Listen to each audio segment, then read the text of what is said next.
భారత ప్రధాని నరేంద్ర మోడీ గారు మూడవసారి ప్రమాణ స్వీకారం చేసిన తర్వాత బాధ్యతలు చేపట్టిన తర్వాత మొట్టమొదటిసారిగా తెలంగాణ గడ్డ మీద అడుగుపెట్టబోతున్నారు. అందులో ముఖ్యంగా పెరడ్ గ్రౌండ్ లో మల్కాయిరి పార్లమెంట్ లో వారు అడుగుపెట్టబోతారు. ఈరోజు రిజల్ట్స్ చూసిన తర్వాత రాబోయే కాలంలో తెలంగాణ గడ్డ మీద కూడా ఎగిరే జెండా కాషాయ జెండా మాత్రమే గెలిచే పార్టీ భారతీయ జనతా పార్టీ మాత్రమే అనేటువంటి భావన చర్చ జరుగుతా ఉంది. దేశంలో ఉన్న అనేక రాష్ట్రాలలో ఒకసారి గనక భారతీయ జనతా పార్టీ గెలిస్తే ప్రజలను ఎట్లా పరిపాలిస్తుందో, ఎట్లా అభివృద్ది పథంలో నడుపుతుందో అనేక రాష్ట్రాల్లో సజీవ సాక్ష్యం. అది గుజరాత్ కావచ్చు, మధ్యప్రదేశ్ కావచ్చు, ఇవాళ అస్సాంలో కూడా వచ్చిన తీర్పు అయితే ఉందో భారతీయ జనతా పార్టీ పరిపాలన మీద ప్రజానీకానికి ఎంత విశ్వాసం ఉందో దాన్ని బట్టి అర్థమవుతుంది. 2 సీట్లు గెలుచుకున్న బెంగాల్లో ఇవాళ 15 సంవత్సరాల తర్వాత అబ్సల్యూట్ మెజారిటీతో బెంగాల్లో అధికారం చేపట్టుకోవడం జరిగింది. తప్పకుండా బెంగాల్ ప్రజానీకానికి శుభాకాంక్షలు తెలియజేస్తూనే ప్రజలు మెచ్చి, ప్రజలు నచ్చి, ప్రజలు ఇష్టపూర్వకంగా తెచ్చుకున్న ప్రభుత్వం కాబట్టి ఇవాళ బెంగాల్ ప్రజల ఆత్మగౌరవ భావటాన్ని నిలిపే బాధ్యత మా పార్టీ మీద ఉన్నట్టుగా రేపు పరిపాలన కొనసాగుతుందని చెప్పి ఆశిస్తా ఉన్నాం. ఇవాళ తమిళనాడులో కూడా మేము గతానికంటే మెరుగైనటువంటి సీట్లు వచ్చినాయి. కేరళలో కూడా మెరుగైన సీట్లు వచ్చినాయి. రాబోయే కాలంలో భవిష్యత్ భారతీయ జనతా పార్టీ అని చెప్పి అర్థమవుతా ఉంది. ఇవాళ ప్రధానంగా మోడీ గారు వస్తున్నది 2 కారణాలతో వస్తున్నారు.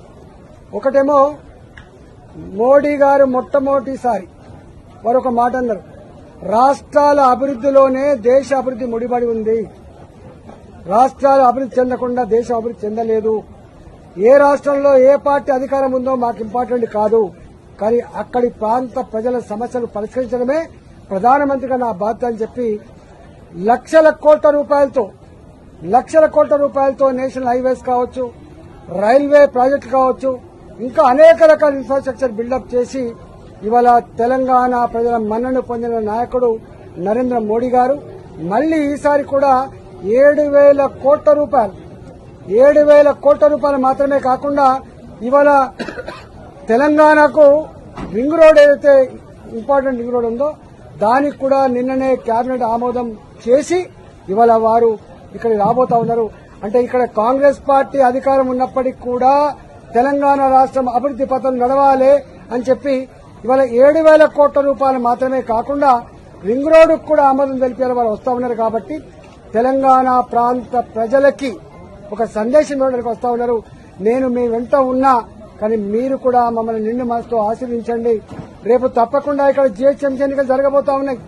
జీహెచ్ఎంసీ ఎన్నికల్లో గతంలో ఇలా 2వ స్థానంలో ఉన్నటువంటి భారతీయ జనతా పార్టీ రేపు జీహెచ్ఎంసీ 3 కార్పొరేషన్లుగా ఏర్పడింది. కాబట్టి ఈ 3 కార్పొరేషన్లో తప్పకుండా భారతీయ జనతా పార్టీ గెలవాలనే సంకల్పం కూడా మా పార్టీకి ఉంది. కాబట్టి ఇలా భారతీయ జనతా పార్టీ ఒక రాజకీయ పార్టీ పనులు చేసినప్పుడు, అభివృద్ది చేసినప్పుడు ప్రజల నుంచి కోరేది ఒకటే ఇవాళ ఆశీర్వాదం. కాబట్టి ప్రజల ఆశీర్వాదం కోసం కూడా మేము అడుగుతాం.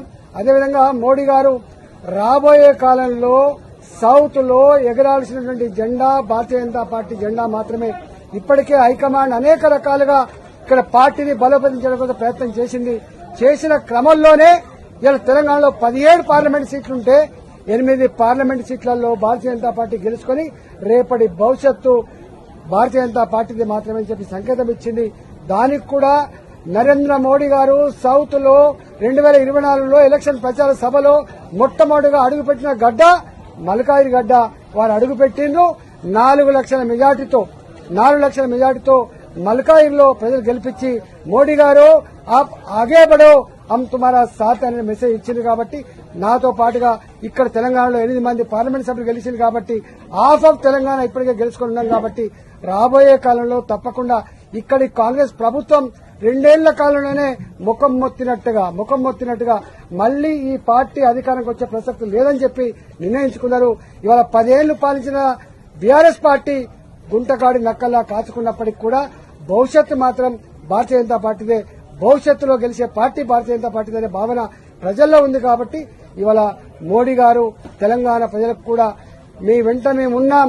తెలంగాణ రాబోయే కాలంలో గొప్ప అభివృద్ది పథం నడవాలంటే భారతీయ జనతా పార్టీని గెలిపించబడినటువంటి సందేశాన్ని కూడా మోడీ గారు ఇచ్చే ఆస్కారం ఉంది. దానికి అనుగుణంగా మా పని విధానం ఉంటుందని చెప్పి తెలియజేస్తాను.